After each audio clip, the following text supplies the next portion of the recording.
शरद पवारांनी लोकसभेचं रणशिंग फुंकलं। महाविकास आघाडीच्या सभेत शरद पवारांकडून सुप्रिया सुळे यांच्या उमेदवारीची घोषणा, बहुमताने विजयी करण्याचं मतदारांना आवाहन। कोल्हापूर लोकसभेसाठी महायुतीचा नवा डाव, शाहू महाराज छत्रपतींविरोधात समरजित घाटगे उतरणार मैदानात। घाटगेंना उमेदवारी दिल्यास दोन्ही राजघराण्यात होणार काटेकी टक्कर।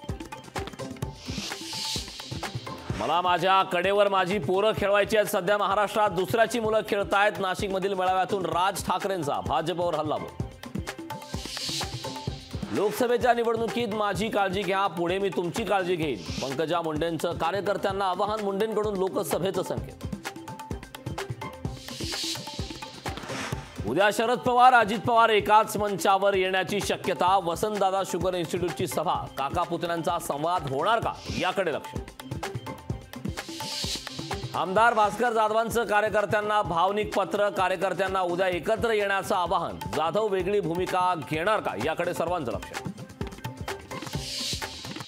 मवियामध्येच 15 जागांवर एकमत नाही, प्रकाश आंबेडकरांचा मोठा गौप्यस्फोट। तिन्ही पक्ष 5 मतदारसंघावर ठाम, त्यामुळे तोडगा नाही, आंबेडकरांचं वक्तव्य। कन्नड सहकारी कारखान्यावर केलेली कारवाई राजकीय सुडापोटी, रोहित पवारांचा सत्ताधाऱ्यांवर हल्लाबोल। केंद्रीय मंत्रिमंडळाची 13 मार्चला शेवटची बैठक, मोदींच्या निवासस्थानी बैठकीचं आयोजन। पंतप्रधान मोदी मोठा निर्णय घेण्याची शक्यता।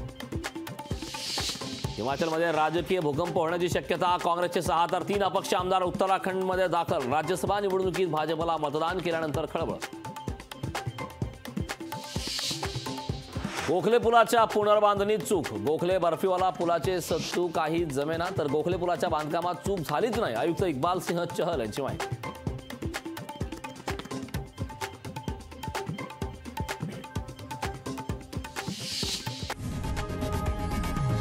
लोकशाही मराठी ऐका, पहा, जागरूक रहा।